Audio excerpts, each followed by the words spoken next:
A very special good evening to all of you my dear students. तो कैसे हो आप लोग? आई होप आप सभी लोग ठीक हो, तैयारी भी अच्छी चल रही होगी, है ना। तो दोस्तों आज की क्लास बहुत ज़्यादा इंटरेस्टिंग होने वाली है, क्योंकि आज की क्लास में हम लोग 2015 यानी पैरामेडिकल 2015 में पूछे गए फिजिक्स के सभी क्वेश्चनों को सॉल्व करने वाले हैं। तो चलिए बच्चों, आज की क्लास को हम लोग स्टार्ट करते हैं। तो क्लास को स्टार्ट करने से पहले एक छोटी सी रिक्वेस्ट है, यदि आप लोग इस चैनल पे नए हो, पहली बार हो, तो इस चैनल को सब्सक्राइब कर लो और बेल आइकन को हिट कर लो। और दोस्तों पीडीएफ के लिए हमारे टेलीग्राम चैनल को भी अवश्य ज्वाइन कर लीजिए। टेलीग्राम पे जाना होगा और वहाँ आपको स्टडी विद रितेश सर्च करना होगा और हमारे इस टेलीग्राम ग्रुप से भी जुड़ जाना होगा। चलिए बच्चों, पहला क्वेश्चन आप लोगों की स्क्रीन पे है। चलिए क्वेश्चन को थोड़ा सा जूम कर दूं मैं। क्वेश्चन है, एक गेंद विरामावस्था से t बराबर 0 समय पर ऊंचे प्लेटफॉर्म से छोड़ी जाती है। इसके 6 सेकंड के बाद उसी प्लेटफॉर्म से एक अन्य गेंद चाल v के साथ फेंकी जाती है और दोनों गेंदें 18 सेकंड के बाद मिलती है, तो v का मान होगा। देखिए कैसे बनाइएगा। अब देखिए आप लोगों ने पढ़ा होगा मोशन चैप्टर पढ़े हो ना, गति अवश्य पढ़े होंगे आप लोग।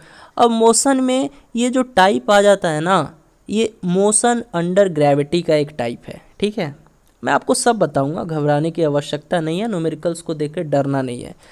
तो देखिए कोई भी गेंद पहले विरामावस्था में थी यानी रेस्ट पोजिशन में था, तो रेस्ट पोजिशन में थी तो u बराबर 0 कर लेना है ना। जितने भी स्टूडेंट पेड कोर्स लेके पढ़े हैं उनको ये चीज़ पढ़ाया गया है कि कोई भी वस्तु अगर विरामावस्था में हो, रेस्ट पोजीशन में हो, तो u बराबर 0 लिख देना है ना। अब बोल रहा है कि वो गेंद विरामावस्था से t बराबर 0 समय पर ऊंचे प्लेटफॉर्म से छोड़ी जाती है, तो इसके 6 सेकंड के बाद उसी प्लेटफॉर्म से ना एक अन्य गेंद को चाल v के साथ फेंका जाता है और दोनों गेंद 18 सेकंड के बाद मिलती है। यानी देखिए दोनों गेंदों के लिए जो समय दिया है बच्चों 18 सेकंड, यानी दोनों गेंद कब मिलती है, तो 18 सेकंड के बाद मिलती है। तो t बराबर क्या कर लेना है, 18 सेकंड कर लेना है। ठीक है, इसको मत लिख देना, ठीक है, क्योंकि यहाँ पे बोल दिया गया है कि दोनों गेंद जो है 18 सेकंड के बाद मिलती है, तो यहाँ पे 18 सेकंड कर दीजिएगा। अब देखिए, अब इसके बाद आपको निकालना क्या है, पहले ये निकालिए कि जो गेंद है विरामावस्था से t बराबर 0 समय पर ऊंचे प्लेटफॉर्म से छोड़ी जाती है, तो कितने हाइट से छोड़ी गई उस बॉल को, h निकाल लीजिए।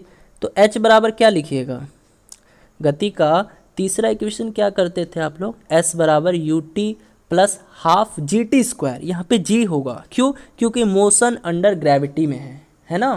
हाँ, मोशन अंडर ग्रेविटी में है, तो यहाँ पे क्या हो जाएगा, दूसरा इक्वेशन क्या हो जाएगा, h बराबर U T plus half G T square होगा बच्चों, a नहीं होगा। a क्यों नहीं होगा, क्योंकि यहाँ पे मोशन अंडर ग्रेविटी में, इसीलिए g का वैल्यू हम लोग रखेंगे। ठीक है, हाँ, क्योंकि देखिए क्वेश्चन में बोला भी गया कि g का मान जो है रखना है और g का मान 10 मीटर पर सेकेंड स्क्वायर लेना है। ठीक है, तो यहाँ से देखिए, तो u कितना है, 0 है, t कितना है, t 18 है गुने, तो ये पूरा रिजल्ट 0 ही मिलेगा, तो मैं इसको पूरा 0 कर देता हूँ। प्लस में हाफ g कितना है, देखिए 10 बोला है, और t कितना है बच्चों, 18 है, लेकिन t का स्क्वायर करना है ना, तो 18 गुने 18 कर देता हूँ मैं। ठीक है, तो 2 पच्चे 10, तो यहाँ से बच्चों h कितना आ जाएगा, देखिए 18 पच्चे 90, 90 में फिर से 18 से गुना कीजिएगा, तो ये हाइट आ जाएगा बच्चों कितना, 1620, है ना।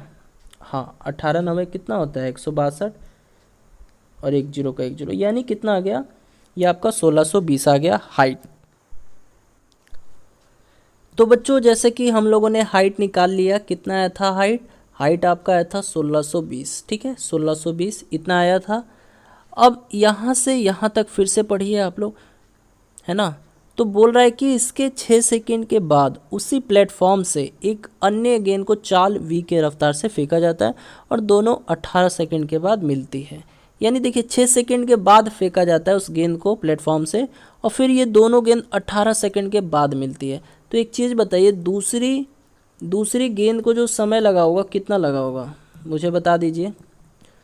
दूसरी गेंद का जो समय होगा वो क्या होगा, दूसरी गेंद का जो टाइम होगा वो क्या होगा, देखिए 6 सेकंड के बाद जो है उसी प्लेटफॉर्म से अन्य गेंद को फेंका जाता है चाल v के रफ्तार से, तो दोनों गेंद जो है ना ये 18 सेकंड के बाद मिल जाती है। तो 18 में से 6 को घटा दीजिए, पता चल जाएगा कि दूसरी गेंद का जो समय लगा होगा वो क्या लगा होगा, हाँ तो 12 सेकंड लगा होगा। ठीक है, दूसरी गेंद का जो समय है 12 सेकंड है।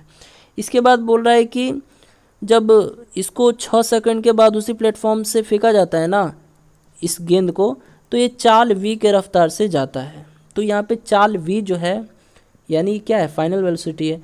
तो हमेशा फाइनल वेलोसिटी बराबर हो जाएगा इस केस में इनिशियल वेलोसिटी के। ठीक है, क्योंकि देखिए क्वेश्चन में बोल दिया है कि 6 सेकंड के बाद उसी प्लेटफॉर्म से एक अन्य गेंद को चाल v के रफ्तार से फेंका जाता है।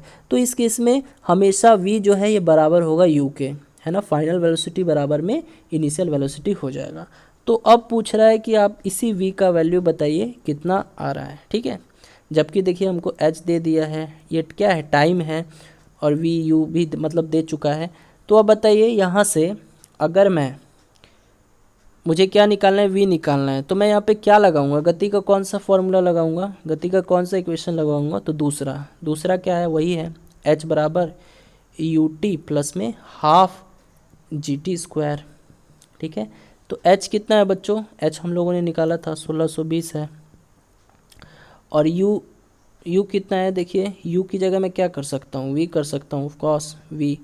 t कितना है, 12 है, प्लस में हाफ g का वैल्यू कितना लेना है, 10 लेना है, और t² यानी 12 का स्क्वायर 144 कर दीजिएगा। ठीक है, इसको काट दीजिए, 2 × 5 = 10। ठीक है, तो यहाँ से देखिए तो 1620 बराबर में 12v, हाँ, अब प्लस में ये क्या हो जाएगा, देखिए तो 144 बच्चे कितना होता है, 720 होता है, कर लीजिएगा। तो यहाँ से 12v बराबर हो जाएगा किसके, बोलिए तो 1620 में घटा दीजिए 720 को, कितना आ जाएगा, 1620 में घटाइए 720 को, तो ये 900 आ जाएगा। तो यहाँ से v बराबर जब सॉल्व कीजिएगा तो कितना आ जाएगा, देखिए तो 12 7 84, और फिर ये 6 आएगा और 0, तो 12 × 5 = 60, यानी v बराबर कितना आ जाएगा, 75 मीटर पर सेकेंड। ठीक है, 75 मीटर पर सेकेंड आ जाएगा। इतना को तो सॉल्व कर ही सकते हो। तो बच्चों ऑप्शन क्या हो जाएगा आपका, ऑप्शन ए जो है इस क्वेश्चन का राइट आंसर हो जाएगा। ठीक है, चलिए बढ़ते हैं अगले क्वेश्चन की तरफ। चलिए स्टूडेंट्स, अगला क्वेश्चन है, और ये क्वेश्चन बच्चों केमिस्ट्री का है, थर्मोडायनेमिक्स टॉपिक से है। ये क्वेश्चन मुझे बहुत अच्छा लगा, 2015 के पेपर से है ये, है ना। तो मैंने सोचा कि चलिए इस क्लास में आपको ये भी क्वेश्चन जो है बता दिया जाए, क्योंकि इस क्वेश्चन में काफ़ी स्टूडेंट को दिक्कत था, क्योंकि जो बुक है उसमें भी सॉल्यूशन गलत दे रखा है ना।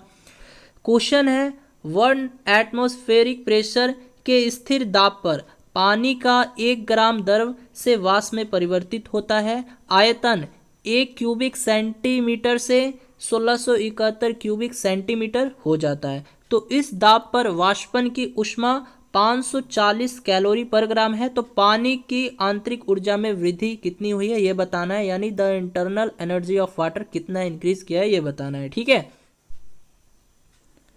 चलिए बच्चों क्वेश्चन को इंग्लिश में भी रीड कर लेते हैं। 1 atmospheric pressure 1 gram of water changes from liquid to vapor at a constant pressure of volume goes from 1 cubic centimeter to 1671 cubic centimeter. The heat of vaporization at this pressure is 540 calorie per gram. There is an increase in the internal energy of a water. यानी आपको internal energy है ना बतानी है, पानी की कितनी वृद्धि हुई है, कितनी इंक्रीज की हुई है। तो चलिए बनाते हैं इस क्वेश्चन को। तो बच्चों आपको निकालना है कि पानी की आंतरिक ऊर्जा में कितनी की वृद्धि हुई है ना। तो इसका एक फॉर्मूला होता है क्या, LV प्लस में W। ये LV क्या है, देखिए यहाँ पे LV है लैटेंट हीट ऑफ वेपोराइजेशन, यानी जल वाष्प की गुप्त ऊष्मा। तो जल वाष्प की गुप्त ऊष्मा है ये LV, और ये W क्या है बच्चों, ये W जो है ये वर्क है, यानी कितना वर्क डन किया गया गैस के द्वारा। ठीक है, तो देखिए लैटेंट हीट के बारे में बात करेंगे, लैटेंट हीट ऑफ वेपोराइजेशन यानी जल वाष्प की गुप्त ऊष्मा। तो कहने का मतलब यही है कि जैसे मान लीजिए वाटर है, वाटर से ये क्या हो जाता है, इसको हीट देंगे तो ये क्या हो जाएगा, वेपर हो जाएगा, है ना, वेपर हो जाएगा। या फिर अगर वेपर से अगर आपको वाटर में बदलना हो तो भी कर सकते हो आप लोग, यानी वाटर से वेपर करोगे या फिर वेपर से वाटर बना दोगे। यही चीज़ होता है क्या, लेटेंट हीट ऑफ वेपोराइजेशन। तो इसका जो वैल्यू होता है कैलोरी में क्या होता है, 540 कैलोरी होता है। और ये क्वेश्चन में दिया भी हुआ है, क्वेश्चन में दिया भी हुआ है कि लेटेंट हीट ऑफ वेपोराइजेशन यानी जल वाष्प की जो गुप्त ऊष्मा है 540 कैलोरी है। तो 540 लिख लेना है यहाँ पे।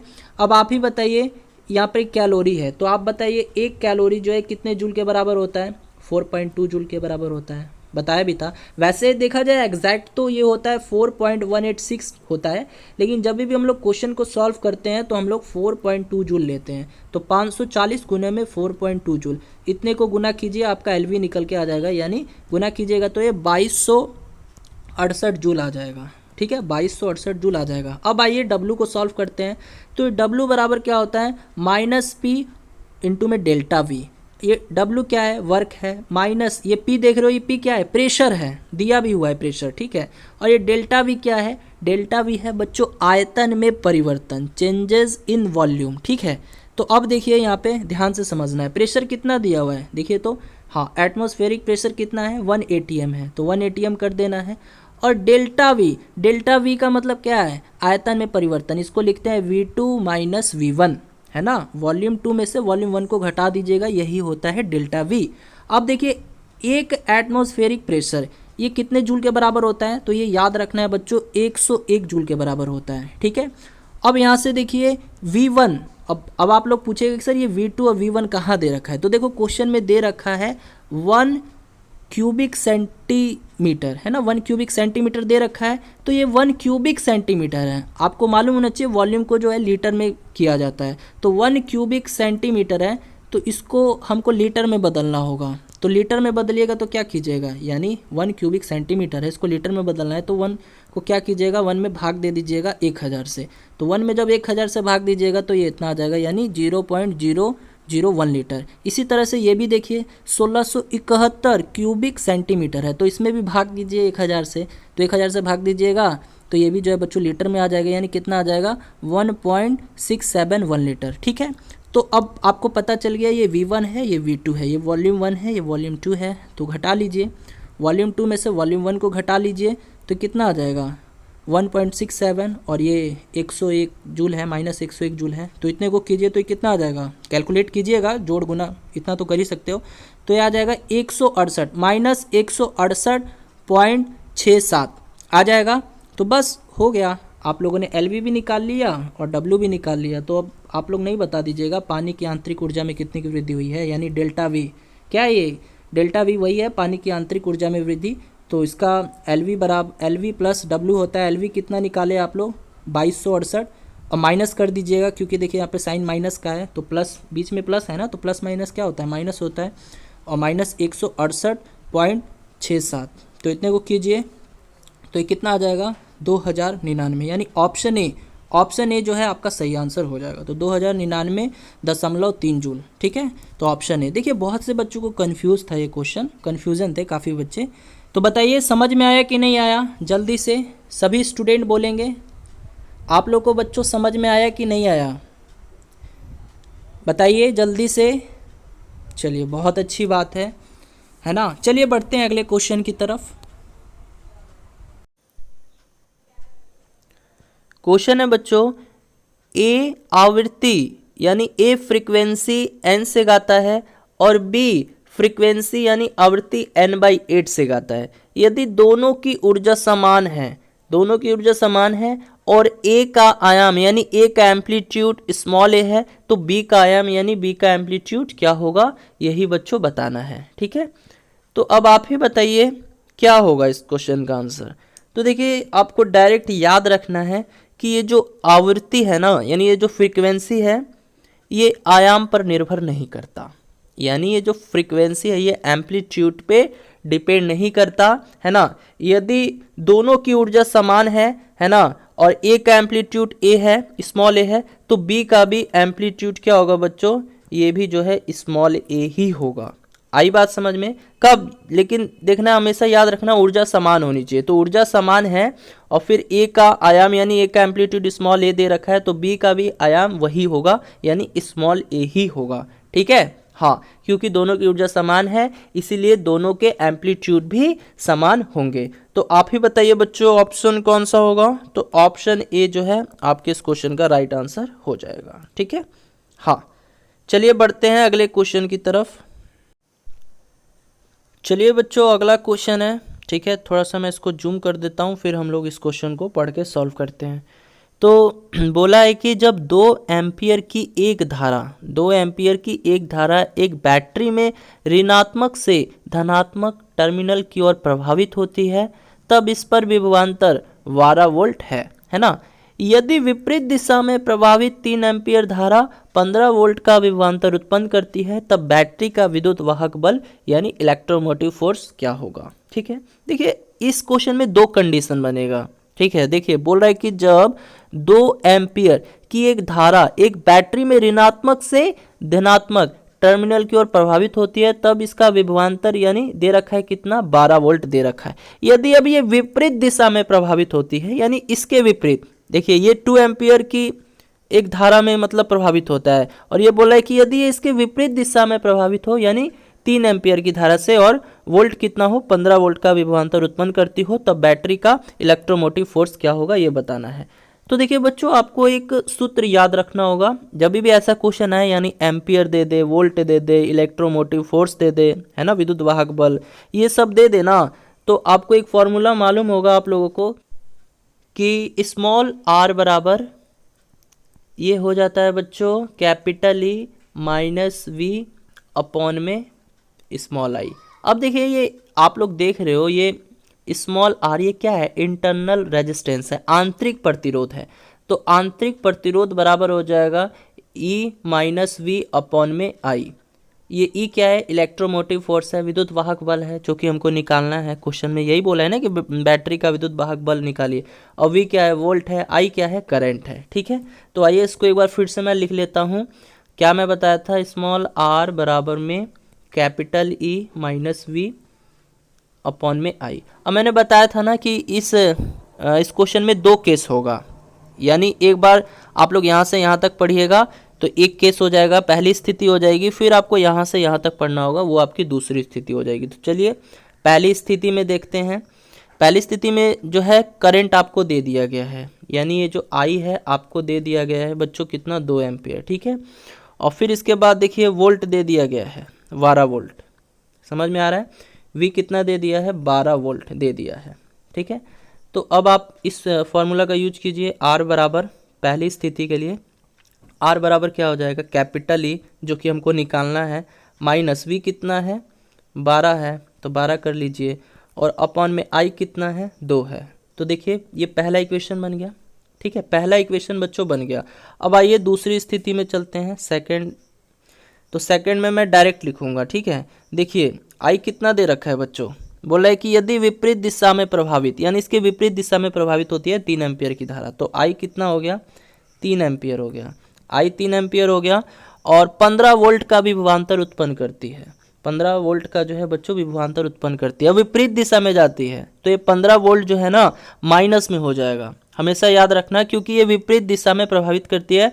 धारा तो 3 एम्पियर है लेकिन वोल्ट जो है 15 वोल्ट है, लेकिन ये माइनस में हो जाएगा, क्यों, क्योंकि इसके विपरीत दिशा में प्रभावित होती है। तो v बराबर -15 हो जाएगा। बस अब यहाँ से सेकंड स्थिति जो है इसको कीजिए, यानी r बराबर लिख सकते हो ना आप लोग, r बराबर कैपिटल E जो कि निकालना है, और माइनस फॉर्मूला में देखो दिया हुआ है स्मॉल r बराबर कैपिटल E माइनस में, अब v कितना है, v करना है ना, तो v जो है कितना है -15 है, तो माइनस माइनस क्या हो जाएगा, डायरेक्ट मैं 15 कर सकता हूँ कि नहीं कर सकता हूँ।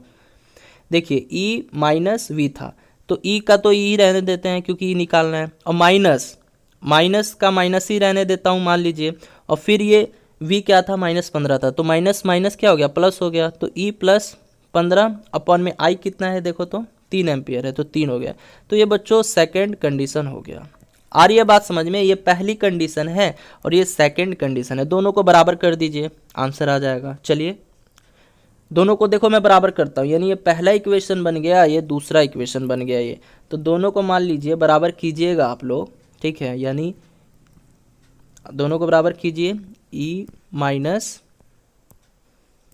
पहला इक्वेशन क्या था, ई माइनस 12 अपॉन में 2 और फिर बराबर में ई प्लस 15 अपॉन में 3। तो देखिए क्रॉस मल्टीप्लाई कर दीजिए। तो देखिए ये 3 हो जाएगा, ये कितना हो जाएगा 12 तिया 36 बराबर में ये 2 हो जाएगा और प्लस में 30। तो देखिए तो 3 में से 2 को घटा दीजिएगा तो ई आ जाएगा जो कि निकालना है हमको। और ये 30 है और ये 36 है, ये 36 उधर जाएगा तो क्या हो जाएगा 66 हो जाएगा, यानी 66 वोल्ट। तो इलेक्ट्रोमोटिव फोर्स कितना आया बच्चों, विद्युत वाहक बल कितना आया, तो ये 66 वोल्ट आया है। चलिए ऑप्शन देख लेते हैं। तो ऑप्शन में भी बच्चों दिया है, तो ऑप्शन डी जो है आपके इस क्वेश्चन का राइट आंसर हो जाएगा। समझ में आ रहा है बच्चों। देखिए ये तभी समझ में आएगा जब आप लोगों ने डेप्थ में इलेक्ट्रिसिटी पढ़ा होगा। अब पता नहीं आप लोग पढ़े हो कि नहीं पढ़े हो, इसीलिए मैं बोलता हूँ। देखिए अब पहले जैसा बात नहीं रहा, सब आपको 11th और 12th का एनसीईआरटी का बुक पढ़ना होगा, ठीक है। अभी भी टाइम है, यदि आप लोग प्रॉपर तरीके से पढ़ना चाहते हो हर एक टॉपिक को बिल्कुल बेसिक से, तो आप लोग हमारे सब्सक्रिप्शन के माध्यम से भी बच्चों एकदम बेहतरीन तैयारी कर सकते हो। तो न्यू बैच जो है स्टार्ट किया जा रहा है कल से आप लोगों ने देखा भी होगा 2 जुलाई है ना, 2 जुलाई 2021, यानी कल से एक न्यू बैच स्टार्ट किया जा रहा है। तो यदि आपको अभी भी आप चाहते हो, अभी भी बहुत टाइम है आप लोगों के पास, अभी फॉर्म आने वाला नहीं है, तो अभी भी आप लोग जो है एकदम बहुत बेहतरीन तरीके से तैयारी कर सकते हो। और फिर उसके बाद आप लोग एग्ज़ाम दीजिएगा और देखिएगा कि आप में मतलब सिलेक्शन पक्का है, कॉलेज फिक्स है, आपको मिलना ही मिलना है। लेकिन हाँ, एडमिशन तभी लीजिएगा जब आप मेहनत के प्रति मतलब काफ़ी ज़्यादा क्यूरियस हो, अगर आप मेहनती हो, क्योंकि देखिए मेहनत करना होगा आपको। यहाँ पर आपको बैच ज्वाइन करने से ही नहीं होगा, आपको ऑल सब्जेक्ट पढ़ाया जाएगा, तो हर एक सब्जेक्ट्स पे ध्यान देना होगा, हर एक सब्जेक्ट्स पे मेहनत करना होगा। यानी मान लीजिए जैसे क्लासेस जो है ये जूम ऐप पे चलेगा, ठीक है, तो सर लोग कम से कम 2 आवर्स आपको पढ़ाएंगे डेली, जो है 2 घंटा लाइव क्लासेस दिया जाएगा। लेकिन 2 घंटा को छोड़कर आपको घर पे 4 घंटा मेहनत करना होगा, यानी जितना आपको क्लास में पढ़ाया जाएगा उसका 2 गुना मेहनत करना होगा खुद से भी। जितना सर लोग होमवर्क देंगे हर एक चीज़ को कंप्लीट करना होगा, टेस्ट देना होगा, ठीक है। तो आपको अगर आप मेहनत के प्रति जिज्ञासु हो, मेहनती हो, तभी बैच में एडमिशन लीजिएगा, ठीक है। चलिए बढ़ते हैं अगले क्वेश्चन की तरफ। हाँ, अगर आपको पेड कोर्स से रिलेटेड कोई भी इन्फॉर्मेशन चाहिए या एडमिशन चाहिए तो आप लोग जो है इस नंबर पे कांटेक्ट कीजिएगा 8809802288, ठीक है। कल से एक न्यू बैच स्टार्ट हो रहा है। चलिए बढ़ते हैं अगले क्वेश्चन की तरफ। चलिए बच्चों अगला क्वेश्चन है, केल्विन पैमाने पर मानव शरीर का सामान्य तापमान कितना होता है। बताइए केल्विन स्केल पे जो ह्यूमन बॉडी है उसका टेम्परेचर कितना होता है, 280, 290, 300 या 310 केल्विन। ये सब केल्विन में है, केल्विन कर दीजिएगा और बताइए जल्दी से। हर एक स्टूडेंट बताएंगे केल्विन पैमाने पर जो मानव शरीर है, ह्यूमन बॉडी है, टेम्परेचर कितना होता है। तो जी हाँ दोस्तों, यदि आप लोगों ने जवाब दिया है 310 केल्विन, देन आप लोग का आंसर सही है।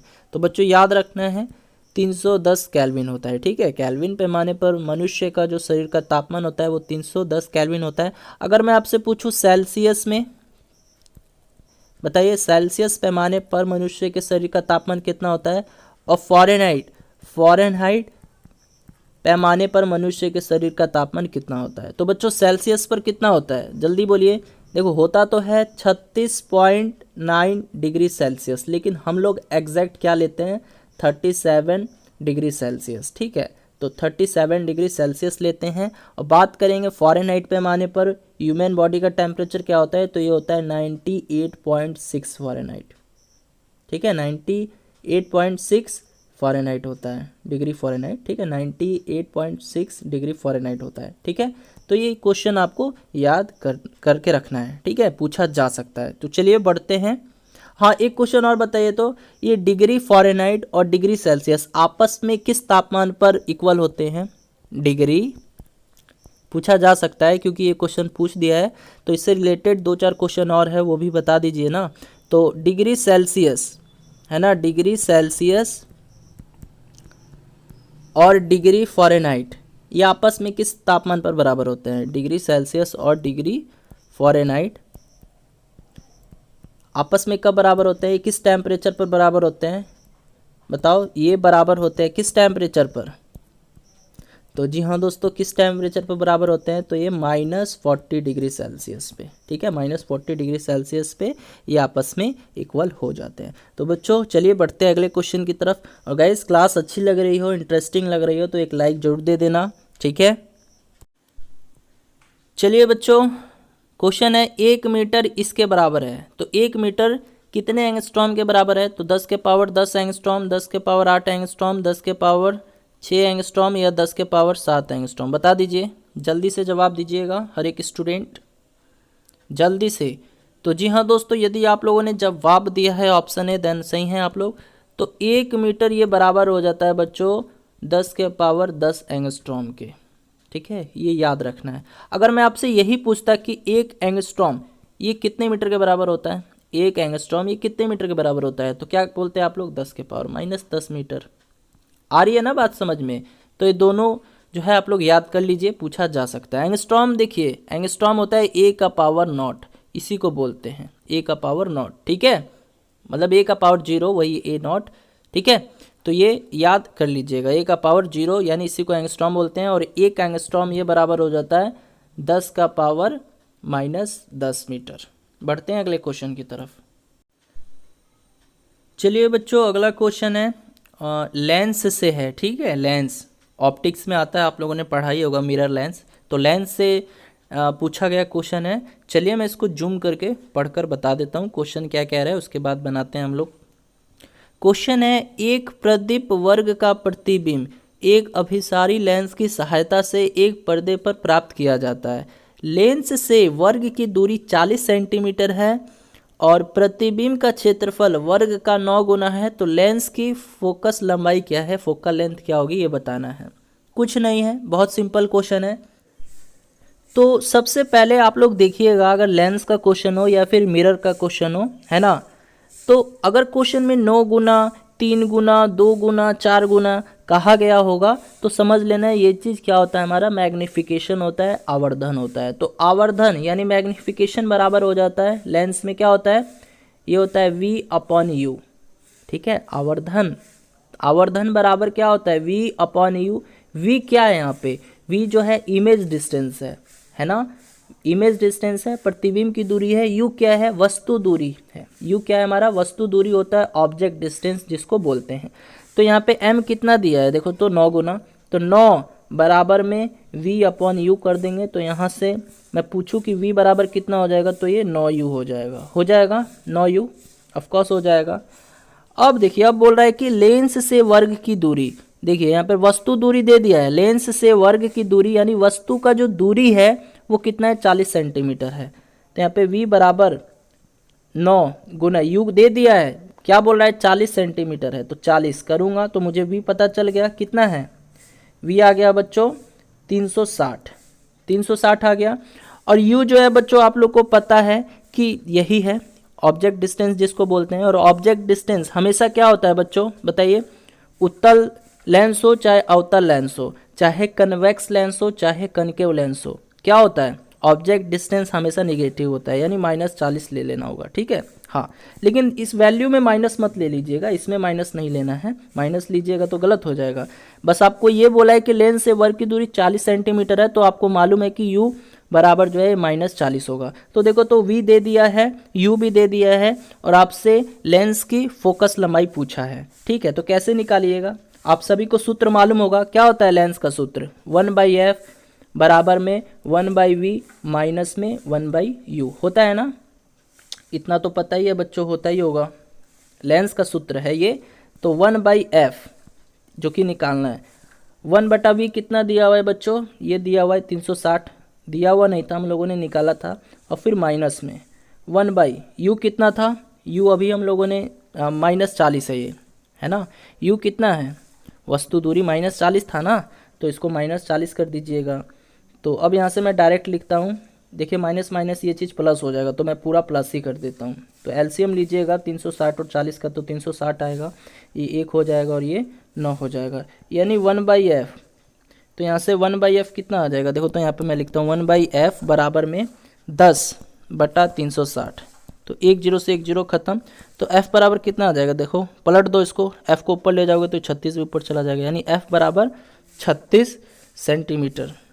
आ रहा है समझ में?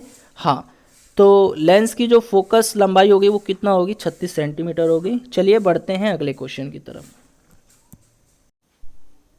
अगला क्वेश्चन है बच्चों, मानव के लिए श्रव्य तरंगों की आवृत्ति हर्ट्ज में होती है, यानी ऑडिबल वेव का जो रेंज होता है हर्ट्ज में वो कितना होता है? तो 5 से 1000 हर्ट्ज के बीच में, या 1000 हर्टेज से 10,000 हर्टेज के बीच में, या 20 हर्टेज से 20,000 हर्टेज के बीच में, या 100 हर्टेज से 1,00,000 हर्टेज के बीच में। तो जल्दी से जवाब दीजिएगा स्टूडेंट्स। देखिए ये क्वेश्चन कितना सिंपल क्वेश्चन पूछता है। कभी कभी कुछ क्वेश्चन सिंपल भी रहेंगे और कुछ क्वेश्चन ऐसे रहेंगे जो आप लोगों ने पढ़ा भी नहीं होगा अच्छे से, है ना। बट आप इस चैनल पे आए हो तो आपको इस चैनल के माध्यम से हर एक चीज़ मिलेगा, ठीक है। हर एक टॉपिक मैं करवाऊंगा, बस आप लोग यूं ही सपोर्ट कीजिए, यूं ही प्यार बनाए रखिए।